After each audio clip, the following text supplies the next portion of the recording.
नमस्कार दोस्तों, एस की स्टोरीज चैनल में आप सबका हार्दिक स्वागत है। सुनील गुप्ता जी के द्वारा लिखी हिंदी कहानी कर्तव्य। सुनैना, कहाँ हो बहू? जल्दी से आओ, मेरे घुटने में बहुत तेज दर्द हो रहा है। जरा सा गर्म तेल लगा दो। सुधा की आवाज सुनैना के कानों में गूंजी। बस 1 मिनट मम्मी, अभी आई। सुनैना की आवाज कहीं दूर कमरे से आती हुई सुनाई पड़ी। थोड़ी देर बाद सुनैना अपने 8 महीने के बच्चे को हाथ में लेकर हाजिर हुई। क्या हुआ बहू, ये जाग गया क्या? सुधा ने सुनैना के हाथ में बच्चे को देखकर पूछा।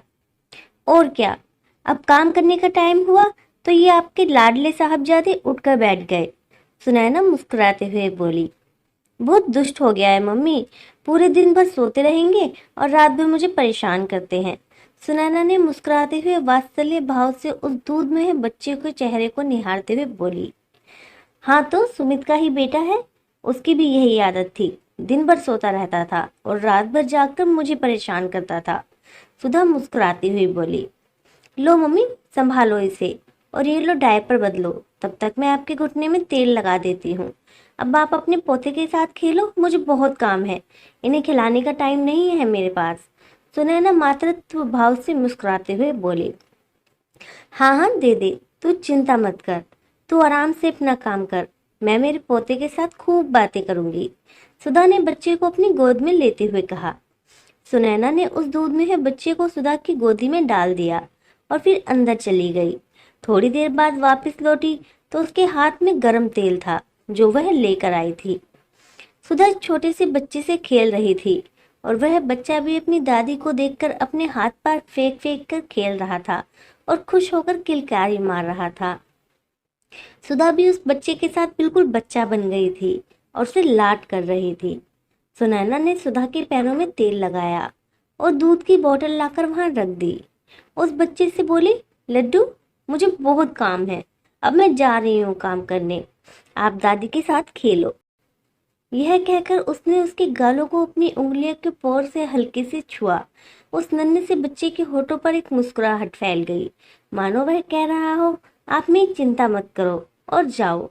सुनैना अंदर जाकर काम करने लगी। सुधा बच्चे के साथ वापस खेलने लगी।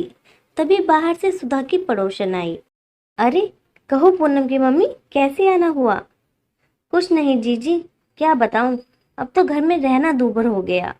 हर वक्त किचकिच। कभी तो मन करता है कि घर द्वार छोड़कर कहीं चली जाऊं, लेकिन जिस घर को अपने खून पसीने से सींचा उसे छोड़कर जाते भी नहीं बनता और अपनी आंखों के आगे अंधेर भी बर्दाश्त नहीं होता। लग रहा है आज फिर अपनी बहू से लड़ाई कर आई हो। आज किस बात पर लड़ाई हुई? सुधा ने ऐसे ही पूछा।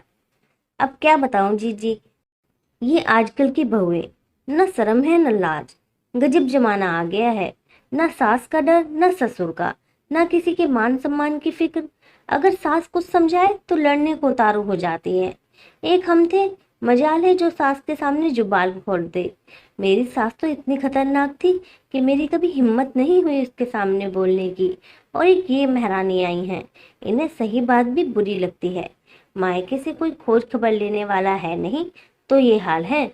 कहीं थोड़े संपन्न घर की होती तो पता नहीं घर में रहने भी देती या नहीं। वो तो अपना हीरा जैसा बेटा इन कंगलों के घर में मैंने ब्याह दिया। सोचा गरीब घर की लड़की है, खप जाएगी हमारे घर में, थोड़ा सा मान सम्मान करेगी। मुझे क्या पता था कि खोपड़ी पर तांडव करेगी। उस औरत ने तुनक कर कहा। अरे पूनम की मम्मी, ऐसे क्यों बोल रही हो? शादी में इतना दान दहेज तो मिला था और बहू भी तो इतनी सुंदर और संस्कारी है, तुम खामोखा उसको भला बुरा कहती रहती हो। सुधा बोली। अरे, तुम्हें क्या पता घर की बात, इतनी चालाक है कि किसी बाहर वाले के सामने ऐसे व्यवहार करती है मानो इससे अच्छा कोई है ही नहीं। इसकी माँ भी ऐसी ही थी, जब शादी नहीं हुई थी तो खूब मीठी मीठी बातें करके मुझे फंसा लिया। मैं सीधी सादी, छल कपट ना कभी किया न पता, इसलिए इनकी बातों में आ गई। मुझे क्या पता था कि खानदान ही ऐसा है।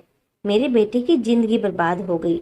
मुझे पहले पता होता तो कभी भी ऐसे परिवार में शादी नहीं करती, उस औरत ने कहा। अच्छा छोड़ो ये सब बातें, जमाना बदल गया है, अब तुम्हारा जमाना नहीं है।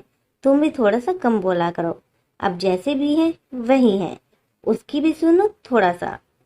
सुधा ने उस औरत को समझाया। अब तुम भी मुझे ही दोष दोगी। क्या करूं, मैं अंधेर गद्दी देख नहीं पाती हूँ। जिस घर को इतनी मेहनत से बनाया है उसे कोई बर्बाद करेगा तो कैसे बर्दाश्त होगा। इसलिए बोल पड़ती हूँ। तुम बताओ, कैसी तबीयत है तुम्हारी? सुना है तबीयत ठीक नहीं है, तो आराम करो। इनको क्या लेकर बैठी हो? बहू को दे दो, वो संभालेगी। बच्चे को काम ही क्या है। तुम्हारे घर में मेरी बात मानो। तुम भी अपनी बहू को अपने सर पर न चढ़ाओ। जितना कर दोगी उतना कम है। कहाँ गई इनकी मम्मी, सो रही है क्या? उस औरत ने मुंह बनाकर पूछा। अरे नहीं नहीं, रसोई में घर का काम कर रही है। ये अभी जाग गया तो मैंने ही बोला मुझे दे दो, सुधा ने कहा। सबके घर का हाल यही है, एक मिनट भी फुर्सत नहीं है। थोड़ा सा टाइम मिलता है तो आजकल की बहुएं इतनी चालू हैं कि काम का बहाना बनाकर बच्चे को ही दे जाती हैं। एक हम थे कि बच्चों को भी संभालते थे और घर का काम भी करते थे। मजाल है जो मेरी सास एक काम कर ले, या बच्चे को देखना तो दूर की बात है। और फिर तुम्हारे घर में काम भी क्या है। तुम दो प्राणी हो और तुम्हारा एक बेटा, वो भी सुबह शाम का आता है। फिर भी तुम्हारी बहू को टाइम नहीं मिलता। उस औरत ने सुधा को सुनैना के खिलाफ भड़काया। अरे नहीं पूनम की मम्मी, काम क्यों नहीं है? पूरा दिन सुनैना काम ही तो करती है, मुझे कहाँ कुछ करने देती है। घर परिवार की जिम्मेदारी कितने अच्छे से संभाल रखा है मेरी बहू ने। मेरा इतना ध्यान रखती है मानो मेरी बहू नहीं मेरी बेटी हो। दवाई से लेकर कपड़ा लत्ता खाना पीना सब कितने अच्छे से और ध्यान से करती है। अगर मेरी जरा सी भी तबीयत खराब होती है तो ऐसा लगता है कि उसकी जान पर बन गई है। कभी कभी तो मुझे डांट कर खाना और दवाई खिलाती है मेरी बहू। बहू नहीं, मेरी बेटी है। भगवान ने मुझे बेटी नहीं दी, लेकिन बेटी के रूप में सुनैना को बहू बनाकर भेज दिया। आप बहुत भोली हो जीजी, आपको नहीं पता इन बहुओं की चालाकी। आप बच्चे को संभालती हो तो उसे सोने को मिल जाता है पैर फैलाकर, इसीलिए इतना प्यार दिखाती है। अभी आप सब छोड़ दो, सब असली रंग दिख जाएगा। मैं जानती हूँ, सब भोग चुकी हूँ, वह औरत बोली। अच्छा छोड़ो ये बातें, बताओ पूनम का क्या हाल चाल है? कोई समाचार मिला? कैसी है वो? बड़े दिन हो गए आए नहीं, पहले तो 15-15 दिन पर आ जाती थी, सुधा ने पूछा। क्या बताऊं जीजी, मेरी पूनम की तो किस्मत खराब है। ना जाने कौन सी मनुष्य घड़ी में मैंने उसकी शादी करवाई। इतना दान दहेज देकर भेजा, लेकिन एक पैसे की ये कद्र नहीं है। दाने दाने को मोहताज थे। उसके ससुराल वाले पूनम के पापा ने दामाद जी की कितनी मदद की, उनके काम धाम सही करवाया, लेकिन मेरी बेटी को नौकरानी बनकर रहना पड़ा है। इतना बड़ा परिवार है, 3 भाई है। कब से कह रही हूँ कि दामाद जी से अलग होकर काम करो, 4 पैसे बचेंगे, लेकिन उनके दिमाग में ही नहीं घुसता। जो कमाते हैं सब उसी घर में लगाए जा रहे हैं। मेरी बेटी उन कंगलों के घर में पाई पाई को मोहताज है। और तो और उसकी सास भी एक काम नहीं करती। यह भी नहीं कि बच्चे को ही देख ले, जिससे मेरी बेटी के घर में काम तो कर ले, सिर्फ बैठे बैठे हुक्म चलाना आता है। इतने बड़े घर की बेटी है ये भी नहीं समझती। यहाँ पर तो देखा ही होगा, एक काम नहीं करना पड़ता था उसे, लेकिन वहां जाकर नौकरानी बन गई है। जाने कब मरेगी और तब मेरी बेटी की किस्मत खुलेगी। इतना लेने देने के बाद भी घर में नौकरानी की तरह काम करती है। बस एक धेले का सुख नहीं है मेरी पूनम को। तभी सुनैना चाय नाश्ते के साथ आई। उसने चाय रखी और बोली, चाची नमस्ते, कैसी हो? ठीक हूँ बहू, जो कट जाए अच्छा है, उस औरत ने कहा। चाची मैं रसोई में थी तो मैंने आपकी सारी बातें सुनी, मुझे माफ करना, लेकिन मुझे ये आपका दोहरा रवैया समझ नहीं आया, सुनैना बोली। दोहरा रवैया? कौन सा दोहरा रवैया? तुम कहना क्या चाहती हो? उस औरत की भ्रुकुटी तन सी गई।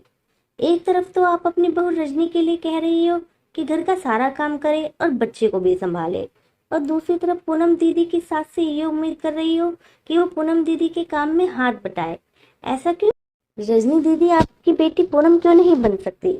आखिर में वो भी तो आपकी बेटी जैसी है। फिर ये भेदभाव क्यों? क्यों आपको अपनी बेटी और दूसरों की बेटी में फर्क नजर आ रहा है?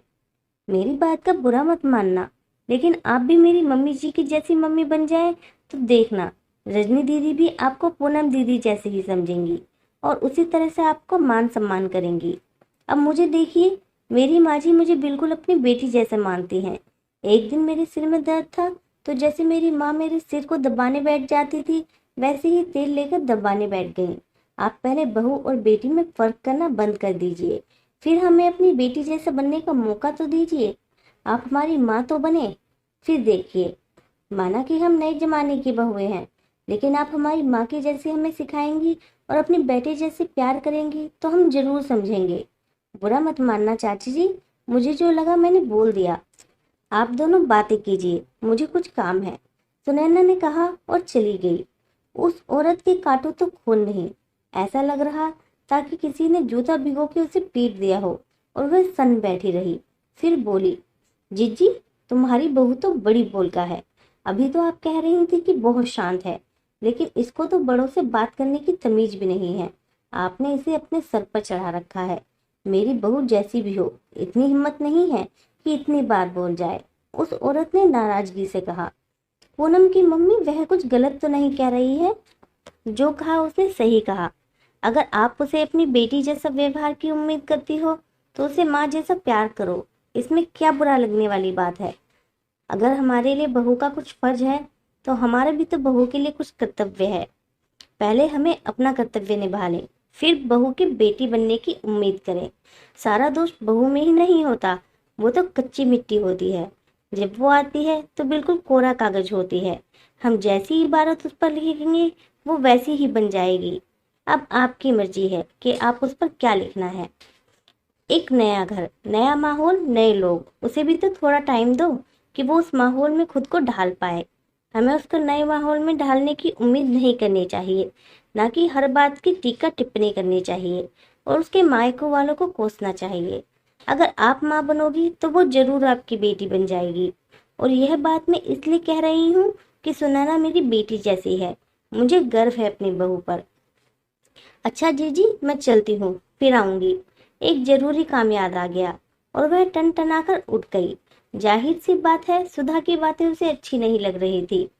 अरे चाय तो पीती जाओ, मेरी बहू इतनी मेहनत से बना कर लाई है। नहीं जीजी, फिर कभी, आज मन नहीं है, उस औरत ने नाराजगी से कहा और मुंह बनाकर चली गई। सुनैना अंदर से बर्तन लेने आई और भरा कप देखकर बोली, अरे मम्मी, चाची ने चाय नहीं पी? क्या मैंने कुछ बुरा बोल दिया जो गुस्सा हो गई? नहीं बहू, तुमने बिल्कुल सही बोला है और मैं तुम्हारी बातों से सहमत हूँ। जिसको जो मानना है माने, मेरी बला से। अच्छा सुन, ये तेरे साहबजादे खेलते खेलते फिर सो गए।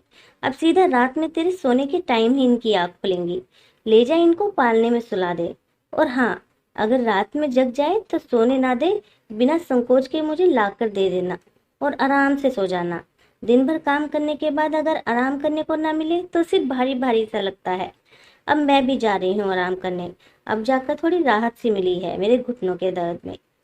ठीक है मम्मी, सुनैना मुस्कुराते हुए बोली और बच्चे को लेकर चली गई। समाप्त।